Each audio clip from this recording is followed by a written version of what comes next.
চলো আজকে তোমাদের সাথে শেয়ার করি মন খারাপ হলে আমি কি করি এবং শুক্রবারের দিনটাতে আমার কেমন কাটে। এই সব কিছু নিয়ে আজকের ব্লগটা শুরু করি। হ্যালো এভরিওয়ান, আসসালামু আলাইকুম। কি অবস্থা, কেমন আছো সবাই, কি খবর সবার? আমি আফসানা টুম্পা চলে আসলাম Afsana Tumpa blog YouTube channel থেকে তোমাদের সাথে শেয়ার করতে মন খারাপ হলে আসলে মন খারাপের দিনগুলোতে আমি কি কি করে থাকি। যেহেতু শুক্রবারের দিন ছিল, তো আমি প্রথমেই একটা রান্নার ক্লিপ দিয়েছিলাম। রান্নাতে ছিল বিরিয়ানি, বিফ বিরিয়ানি। যদি তোমরা বিফ বিরিয়ানির ভিডিওটা চাও, অবশ্যই অবশ্যই আমাকে কিন্তু কমেন্ট করে জানিয়ে দেবে যে তোমরা বিফ বিরিয়ানির ভিডিওটা চাও। খুবই সহজ উপায়ে বিফ বিরিয়ানিটা আমি রান্না করি, যেটা অবশ্যই অবশ্যই আমি কিন্তু একটা ভিডিও আকারে দিয়ে দিব তোমাদের কাছে।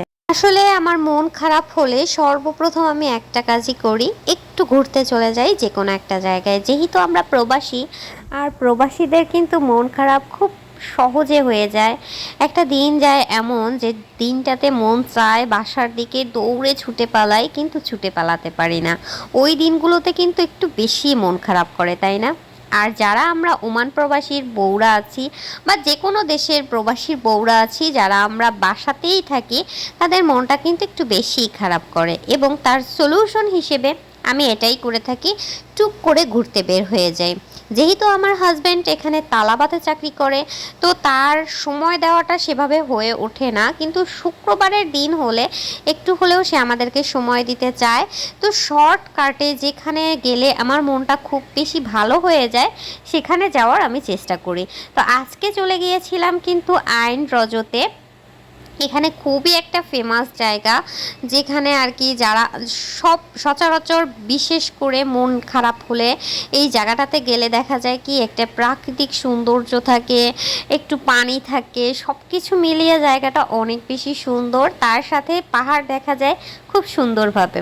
আমার কাছে কিন্তু পাহাড় আর সমুদ্র দুটোই খুব বেশি ভালো লাগে।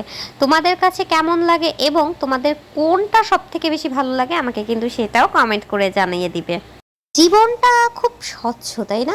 কিন্তু এই স্বচ্ছ জীবনে অনেক অস্বচ্ছ কাজ ঘটে যায়। বরাবরের মতোই জীবনটা খুবই কঠিন একটা জীবন। জীবনটা তোমাকে ততক্ষণ পর্যন্ত ভালো রাখে, সুন্দর রাখে, সুস্থ রাখে, যতক্ষণ পর্যন্ত না তুমি এই জীবনে চিন্তা করো না। কিন্তু প্রত্যেকটা মানুষের আলাদা আলাদা একটা চিন্তা থাকে, আলাদা আলাদা একটা ভাবনা থাকে। সেই ভাবনা থেকে কিন্তু আমাদের মন খারাপগুলো হয়ে থাকে। তো যখনই আমাদের মন খারাপ হয় বা হবে, তখন যদি আমরা একটু হলেও বাইরের পরিবেশগুলো দেখি, বাইরের সৌন্দর্য দেখি, সেটা প্রবাসে বসে হোক, বাংলাদেশে বসে হোক, তাহলে অবশ্যই অবশ্যই আমাদের মন খুব বেশি ভালো হবে। এই তো জীবন, জীবন তো চলছে এভাবেই। তো এই তো আজকে আমার ব্লগ ভিডিওটা এ পর্যন্তই। এবং আরও একটা কথা, যদি তোমার আমার ব্লগ ভালো লেগে থাকে তাহলে কিন্তু অবশ্যই আমার ইউটিউব চ্যানেলটা সাবস্ক্রাইব করে দিবে।